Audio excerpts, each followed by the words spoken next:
Florent Pagny est le fier papa de 2 beaux enfants. Sa fille à elle, devenue photographe, est d'ailleurs une véritable source d'inspiration pour le chanteur. Devenir papa a changé sa vie à bien des niveaux.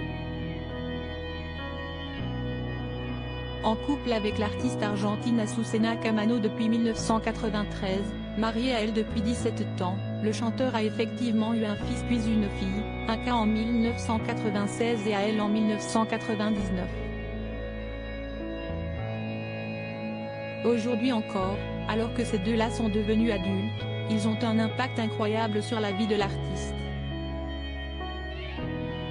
Ils le soutiennent, depuis le début, dans sa bataille contre le cancer.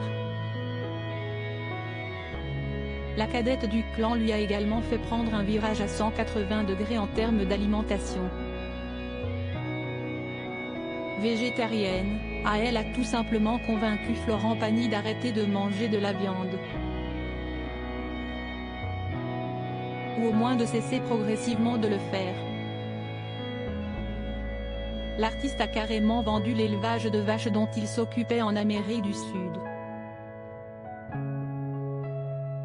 Je ne fais pas ça pour lui faire plaisir mais parce qu'elle a raison, explique-t-il dans les colonnes du journal Libération, édition du mardi 13 juin 2023. Tout ça a une incidence sur la nature et je tente de corriger le tir à mon échelle.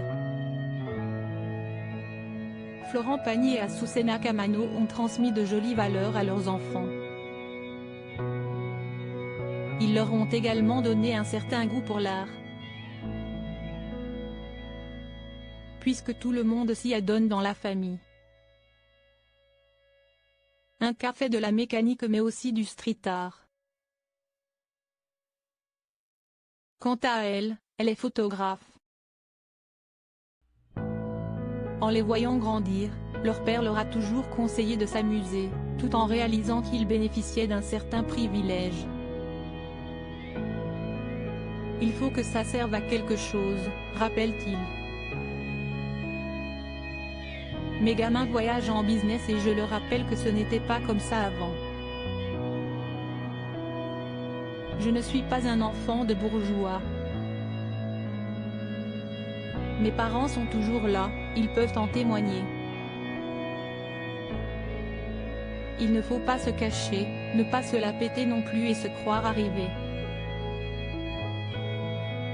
Florent Pagny est le fils de Jean, un vendeur de vignettes et d'Odile, secrétaire. Il a été élevé avec 3 frères et sœurs. Retrouvez le portrait de Florent Pagny dans le portrait du journal Libération, du 13 juin 2023.